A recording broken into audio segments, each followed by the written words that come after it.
नमस्कार प्रिय विद्यार्थियों, GK by BS Chandelia YouTube channel पे आपका हार्दिक स्वागत है।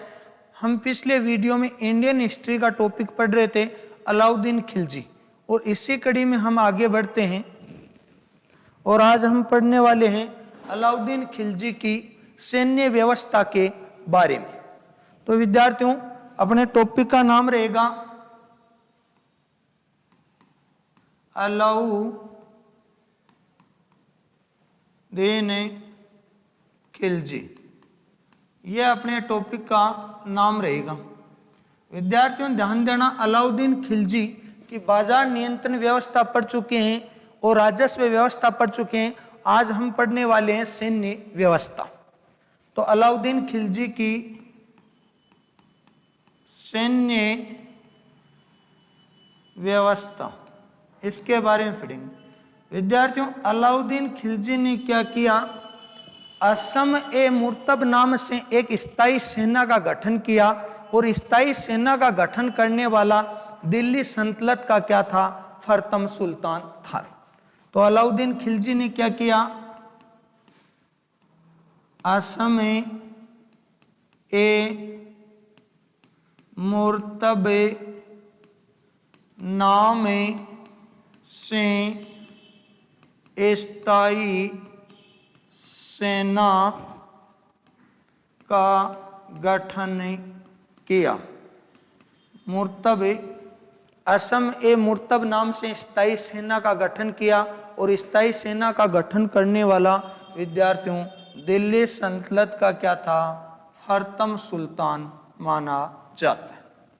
तो स्थायी सेना का गठन करने वाला विद्यार्थियों दिल्ली सल्तनत का फर्तम सुल्तान था।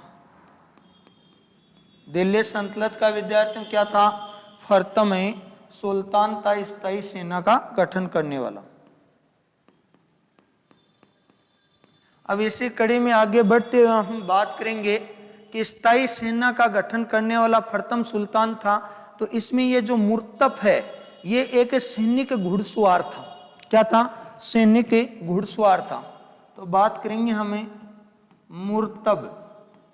मुर्तब से क्या तात्पर्य रहेगा विद्यार्थियों? ध्यान देना, मुर्तब उन घुड़सवार सैनिकों को कहा जाता था जिनकी नियुक्ति विशेष परीक्षण एवं जांच के द्वारा होती थी।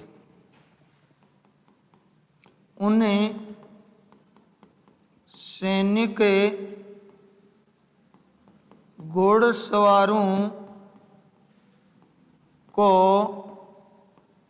कहा जाता था जिनकी नियुक्ति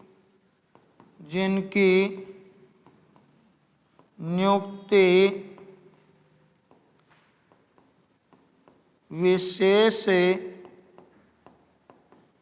परीक्षण एवं जांच के बाद होती थी। विद्यार्थियों ध्यान देना, जिन सैनिकों की नियुक्ति विशेष परीक्षण एवं जांच के बाद होती थी वो सैनिक घुड़सवार क्या कहलाते थे? मुर्तब कहलाते थे। अब इससे आगे अगर अपन बात करें अलाउद्दीन खिलजी के बारे में, तो अलाउद्दीन खिलजी के समय सैनिक घुड़सवारों की कुल संख्या थी 4.75 लाख। तो विद्यार्थियों ध्यान देना, अलाउद्दीन खिलजी के समय बात करें हमने अलाउद्दीन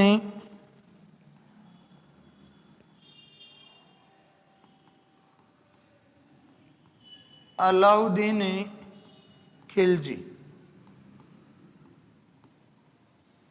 अलाउद्दीन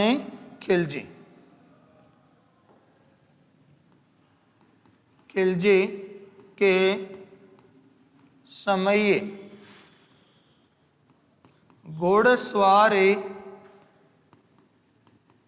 सैनिकों की संख्या तो विद्यार्थियों घुड़सवार सैनिकों की जो संख्या थी वो थी 4.75 लाख। कितनी थी विद्यार्थियों? 4.75 लाख थी। इसके बाद इन सैनिक घुड़सवारों को वेतन कितना मिलता था? तो अगर अपन बात करें, एक सैनिक घुड़सवार का वेतन था 234 टका वार्षिक। एक घुड़सवार सैनिक का वार्षिक वेतन की बात करें तो वो था 234 टका। ध्यान देना विद्यार्थियों, कितने था? 234 टका। दूसरा क्वेश्चन बनता है दुअस्पा घुड़सवार सैनिकों की वार्षिक वेतन कितना था? दुअस्पा घुड़सवार सैनिकों का वार्षिक वेतन विद्यार्थियों ये था 312 टका। कितना था विद्यार्थियों? 312 टका। देखो, एक घुड़सवार सैनिक से तात्पर्य एक घोड़ा और एक सैनिक, यानी एक सैनिक को एक घोड़ा दिया जाता था तो वार्षिक वेतन होता था 234 टका वार्षिक। ठीक है, जबकि दो घोड़े और एक सैनिक, इनका जो वार्षिक जो वेतन था 312 टका वार्षिक था। अब बात करते हैं पैदल सैनिक का वार्षिक वेतन। पैदल सैनिक का वार्षिक वेतन, तो विद्यार्थियों पैदल सैनिक का जो वार्षिक वेतन था ये था 78 टका। कितना था विद्यार्थियों? 78 टका वेतन था इनका।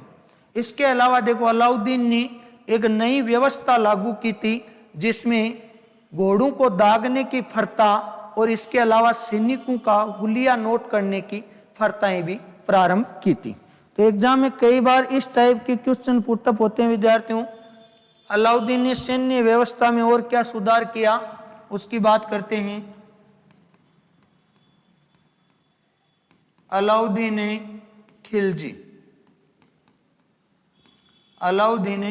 खिलजी के बारे में बात कर रहे हैं।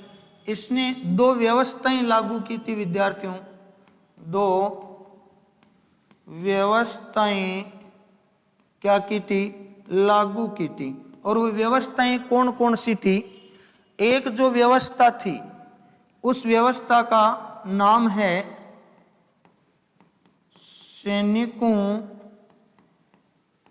का हुलिया नोट करना। एक व्यवस्था तो ये थी। दूसरी व्यवस्था थी घोड़ों को दागने की फरता। दूसरी कौन सी थी? घोड़ों को दागने की फरता। विद्यार्थियों ध्यान देना, सैनिकों का हुलिया नोट क्यों करते थे?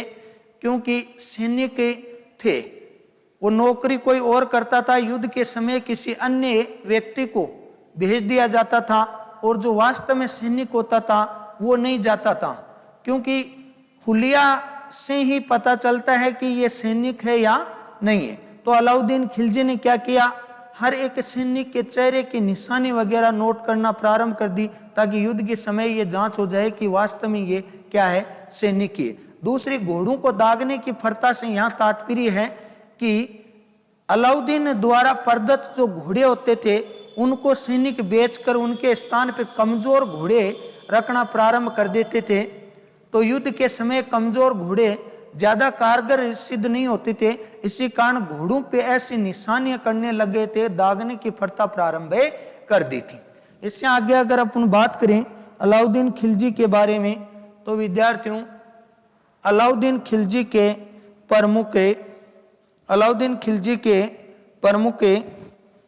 अगर अपन बात करना चाहे अलाउद्दीन खिलजी के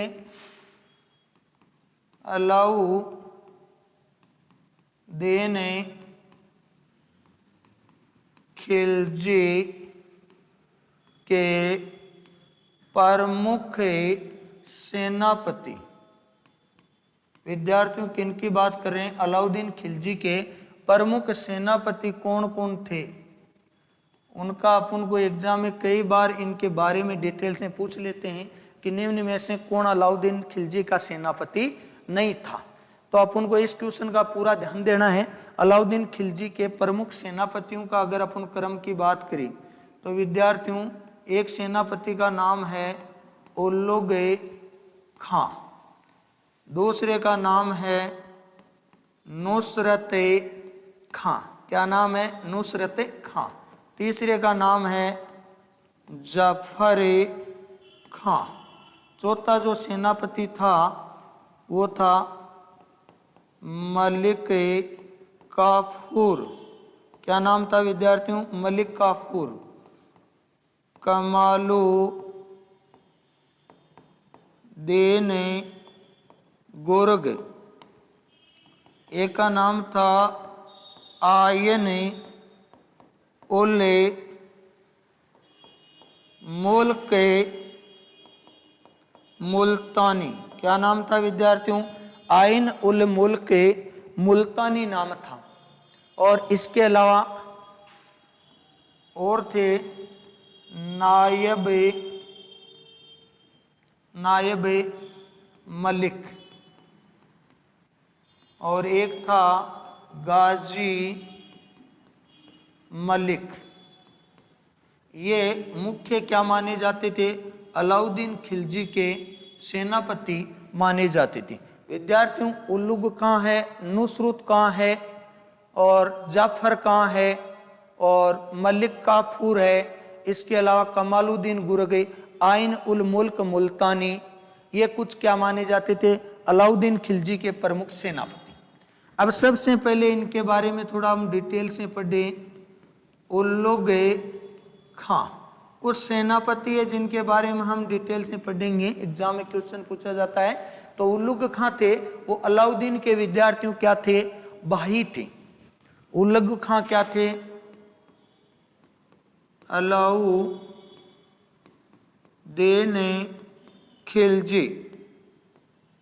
अलाउद्दीन खिलजी के भाई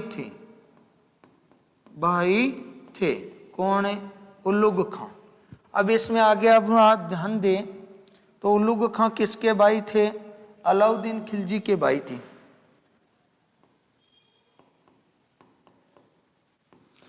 अब दूसरी हम बात करेंगे नुसरत खां की। तो विद्यार्थियों नुसरत खां अलाउद्दीन खिलजी का भतीजा था और 1301 में रणथंभौर अभियान के दौरान ये क्या हुआ था? मारा गया था। ध्यान देना। नुसरत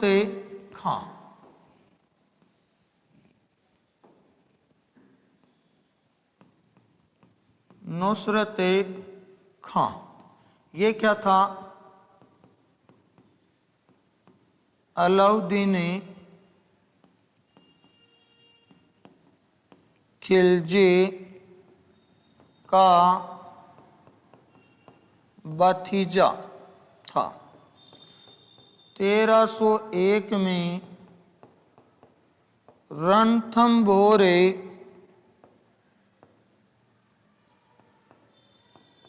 अभियान के दौरान मारा गया। तो एग्जाम में कई बार क्वेश्चन पूछा जाता है कि अलाउद्दीन खिलजी का वह कौन सा सेनापति था जो रणथंभौर अभियान के दौरान मारा गया था? तो विद्यार्थियों वो कौन था? नुसरत खां ही था। अब बात करते हैं अपन जाफर खां की। किसकी बात करेंगे विद्यार्थियों? जाफर खां की। जाफर खां के बारे में पढ़ने वाले। अब जाफर खां क्या था? अलाउद्दीन का मंगोलों के विरुद्ध सेनापति था। क्या था विद्यार्थियों? अलाउद्दीन खिलजी का मंगोलों के विरुद्ध सेनापति था। अलाउद्दीन का मंगोलों के विरुद्ध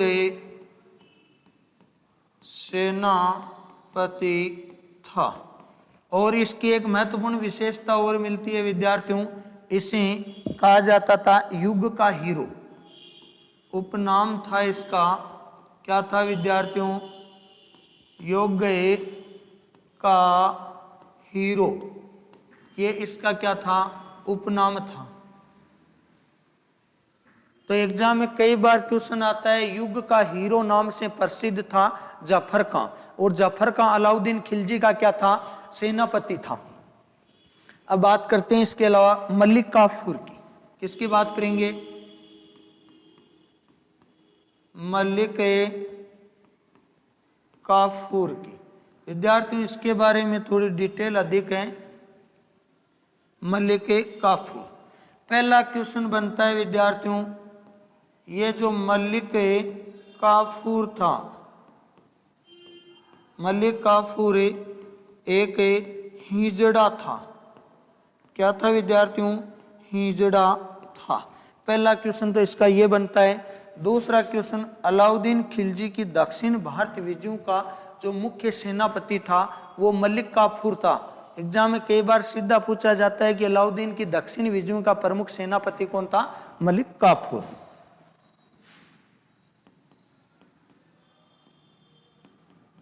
अलाउद्दीन खिलजी के दक्षिणी भारत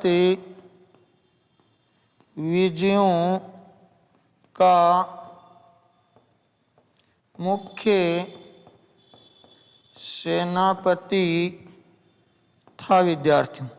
क्या था विद्यार्थियों? अलाउद्दीन खिलजी की दक्षिण भारत विजय का क्या था? मुख्य सेनापति था।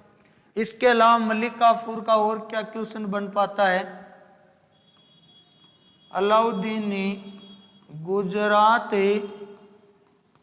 विजय के बाद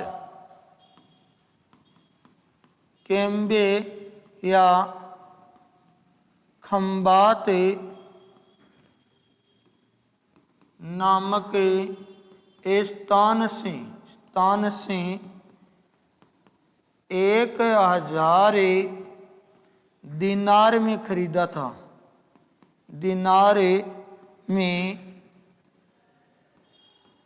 खरीदा था। इसी कारण इसी मलिक काफूर को क्या कहा जाता है? 1000 दिनार के नाम से जाना जाता है। नाम से जाना जाता है। 1000 दिनार के नाम से जाना जाता है। तो जफर खां को तो युग का हीरो कहते थे, जबकि मलिक काफूर क्या था? 1000 दिनार के नाम से जाना जाता था। तो इसके बाद में और क्या घटनाक्रम रहता है मलिक काफूर से संबंधित है? ध्यान देना विद्यार्थियों, मलिक काफूर ने और क्या क्या कार्य किया था? मलिक काफूर की अगर बात करें तो 1707 ईस्वी में अलाउद्दीन ने देवगिरी विजय के बाद, कौन सी विजय के बाद विद्यार्थियों? देवगिरी विजय के बाद इन्हें नाइब ए मुमालिक के पद पर नियुक्त किया था। देवगिरी विजय के बाद नायब ए मुमालिक पद पर नियुक्त किया। कौन से पद पर नियुक्त किया? नाइब ए मुमालिक पद पर नियुक्त करता कौन? अलाउद्दीन खिलजी। तो ये मलिक काफूर से संबंधित जानकारी थी। मलिक काफूर एक हिजड़ा था। अलाउद्दीन खिलजी की दक्षिण भारतीय विजयों का क्या था विद्यार्थियों? मुख्य सेनापति माना जाता है। गुजरात विजय के बाद 1000 दिनार में खरीदा था, इसलिए 1000 दिनार के नाम से भी जाना जाता है। और 1307 में देवगिरी विजय के बाद अलाउद्दीन खिलजी ने इसे नाइब ए मुमालिक के पद पर क्या किया था? नियुक्त किया था। इससे अगर अपन आगे बात करें अलाउद्दीन खिलजी की विजय एवं साम्राज्य विस्तार, अपने टॉपिक का नाम रहेगा विद्यार्थियों अलाउद्दीन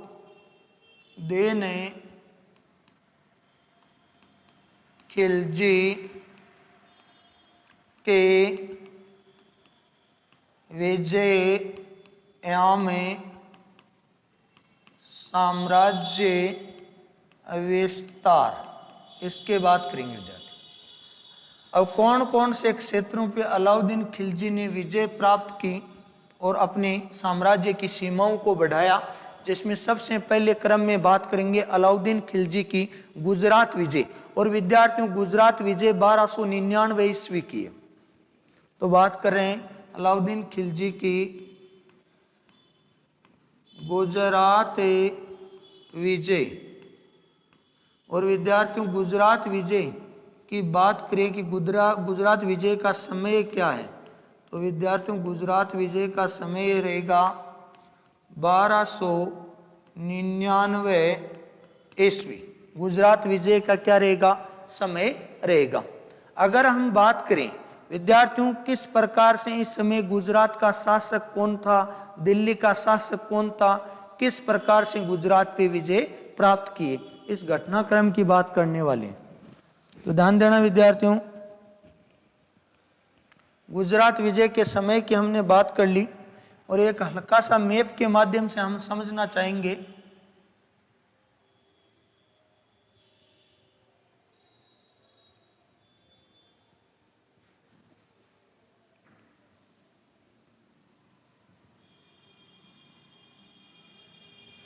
मैप के माध्यम से अगर हम समझना चाहे तो विद्यार्थियों ये जो क्षेत्र है ये रहेगा गुजरात का, और ये जो क्षेत्र रहेगा ये रहेगा देवगिरी का।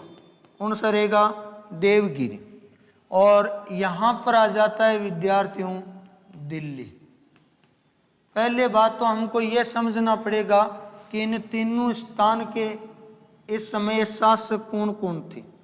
तीनों स्थानों के इस समय शासक कौन कौन थे उनकी बात करने वाले हैं कि दिल्ली का सुल्तान उस समय कौन था। अब ध्यान देना विद्यार्थियों, ध्यान देना, इस समय दिल्ली का सुल्तान, दिल्ली का सुल्तान वो था अलाउद्दीन खिलजी। क्या था विद्यार्थियों? अलाउद्दीन खिलजी था।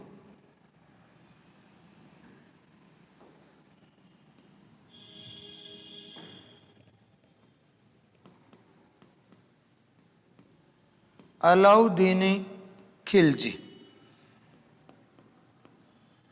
ध्यान देना विद्यार्थियों। गुजरात का जो शासक था उसका नाम था विद्यार्थियों कर्ण बघेल। गुजरात का शासक कौन था? कर्ण बघेल। और कर्ण बघेल की पत्नी का नाम, इसकी पत्नी के नाम की बात करें तो पत्नी का नाम था विद्यार्थियों कमला देवी। पत्नी का नाम क्या था? कमला देवी। और कमला कर्ण बघेल की पुत्री का नाम, पुत्री के नाम की बात करें तो था विद्यार्थियों देवले दे, इनकी पुत्री का नाम था। और इस समय की अगर बात करें अपने देवगिरी का शासक कौन था, विद्यार्थियों ध्यान देना, देवगिरी का शासक, तो विद्यार्थियों देवगिरी का जो शासक था वो था रामचंद्र देव, देवगिरी का शासक था। अब ध्यान देना विद्यार्थियों, अलाउद्दीन खिलजी के इस आक्रमण के दौरान जो मुख्य सेनापति थे उनका नाम था उल्लुग खां और नुसरत खां। इस समय अलाउद्दीन खिलजी के जो मुख्य सेनापति थे, मुख्य सेनापति कौन थे इस अभियान में? विद्यार्थियों ध्यान देना, मुख्य सेनापति थे, एक का नाम था उल्लुग खां और एक का नाम था नुसरत खां। ये दो मुख्य क्या माने जाते हैं? सेनापति माने जाते हैं। जैसे अलाउद्दीन के सेनापति उल्लुग खां और नुसरत खां ने आक्रमण किया गुजरात पर, और गुजरात के शासक कौन थे? करण बघेल। और विद्यार्थियों ये जो करण बघेल है, ये कर्ण बघेल क्या हो जाते हैं? पराजित हो जाते हैं। कर्ण बघेल क्या हो जाते हैं? पराजित हो जाते हैं। पराजित होकर इनको क्या करना पड़ता है? भागना पड़ा, भागना पड़ा। तो कर्ण बघेल पराजित होकर भागना पड़ा, और भागते समय इसके साथ में इसकी पुत्री भी थी, कौन? देवल्दी। तो विद्यार्थियों ध्यान रखना, अगर अपन बात करें गुजरात से भाग करे, एक का नाम है करण, क्या नाम है? करण बघेल, करण बघेल, और पुत्री का नाम है देवल्दी। विद्यार्थियों ये दोनों भागकर कहाँ जाते हैं? देवगिरी के शासक रामचंद्र देव के पास आकर क्या लेते हैं? शरण लेते हैं। दोनों भागकर आ गए तो बच की कौन? कमला देवी। तो इस कमला देवी को यहां से गुजरात से कमला देवी, कमला देवी को गुजरात से कहां ले जाते हैं? दिल्ली ले जाया जाता है। कहां ले जाया जाता है विद्यार्थियों? दिल्ली। कौन लेकर जाते हैं? अलाउद्दीन के सेनापति उल्लुग खां और नुसरत खां। मान लीजिए दिल्ली ले गए, और ये रहा विद्यार्थियों अलाउद्दीन खिलजी। कौन है? अलाउद्दीन खिलजी। और ये कौन है विद्यार्थियों? कमला देवी। ध्यान देना विद्यार्थियों, अलाउद्दीन खिलजी के सामने ले जाकर उपस्थित करते अलाउद्दीन खिलजी ने क्या किया? कमला देवी के गले में क्या डाल दी? माला। और आप सबको पता है माला डालते क्या हो जाता है? विवाह हो जाता है। तो अलाउद्दीन के सामने उपस्थित होते विद्यार्थियों कमला देवी से अलाउद्दीन ने क्या कर लिया? निकाह कर लिया था। तो इन दोनों का क्या हो जाता है? निकाह हो जाता है। क्या हो जाता है? निकाह हो जाता है। ये तो कौन है विद्यार्थियों? अलाउ। ये अलाउद्दीन जो शासक था ये सभी जगह अलाउ था वैसे, और इसका नाम कमला देवी है, आप सबको पता ही है। तो अगर मैप के माध्यम से हम समझना चाहिए विद्यार्थियों, तो इस प्रकार का घटनाक्रम है। एग्जाम में सुधा पूछा जाता है कि करण बघेल के समकालीन दिल्ली का शासक अलाउद्दीन खिलजी हो जाएगा। और करण बघेल कहाँ का था? गुजरात का। किसके पास जाकर शरण लेता है? देवगिरी के शासक रामचंद्र के पास जाकर शरण लेता है। तो हम इनको नोट्स के रूप में किस प्रकार से तैयार करें, तो उसकी भी हम चर्चा करेंगे। भाई इसका नोट्स किस प्रकार से अपडेट करें हम? तो विद्यार्थियों अपने टॉपिक का क्या नाम था? अलाउद्दीन खिलजी की गुजरात विजय। कौन सी विजय थी विद्यार्थियों? गुजरात विजय। और ये गुजरात विजय कब की है? 1299 ईस्वी की है विद्यार्थियों। गुजरात विजय कब की है? 1299 ईस्वी की है। अब देखो, एक तरफ बात करते हैं अपन किसकी? गुजरात। और एक तरफ बात करते हैं हम विद्यार्थियों किसकी? दिल्ली। किसकी बात करेंगे? दिल्ली। गुजरात का शासक कौन था? शासक था करण बघेल। कौन था विद्यार्थियों? करण बघेल। करण बघेल की पत्नी का नाम क्या था विद्यार्थियों? पत्नी का नाम था कमला देवी। और इसकी पुत्री का नाम क्या था विद्यार्थियों? देवल्दी। पुत्री का क्या नाम था विद्यार्थियों? देवल्दी। दिल्ली का शासक की बात करें तो दिल्ली का शासक कौन था? शासक था विद्यार्थियों अलाउद्दीन खिलजी था। कौन था विद्यार्थियों? अलाउद्दीन खिलजी था। और अलाउद्दीन के इस युद्ध में सेनापति की अगर हम बात करें तो विद्यार्थियों इनके जो सेनापति थे, एक का नाम था उल्लुग खां और एक का नाम क्या था? नुसरत खां। ये इनके क्या माने जाते थे? मुख्य सेनापति थे। अब क्या हो रहा है? युद्ध हो रहा है।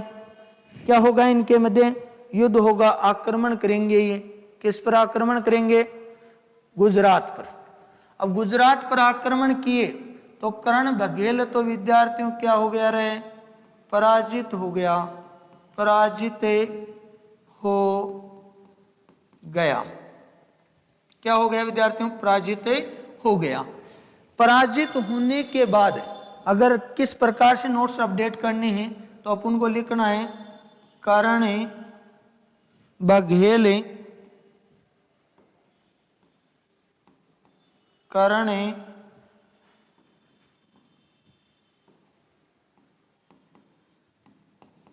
बघेल व देवल दे दोनों भाग करे देवगिरी के शासक रामचंद्र देव के पास जाकर शरण ली। विद्यार्थियों किसके पास जाकर शरण ली जाती है? रामचंद्र देव के पास जाकर क्या लेते हैं? शरण। इधर दूसरा इंपॉर्टेंट क्वेश्चन है, कमला देवी को गिरफ्तार करके, कमला देवी को गिरफ्तार करके अलाउद्दीन के सामने उपस्थित किया। तो अलाउद्दीन ने क्या कर लिया? रे अलाउद्दीन ने कमला देवी से निकाह कर लिया। विद्यार्थियों क्या कर लिया? निकाह कर लिया। तो ये घटनाक्रम था। इसका इस प्रकार से नोट्स बन जाएंगे। और आज इस वीडियो में विद्यार्थियों हम इतना ही पढ़ेंगे। आज के लिए नमस्कार।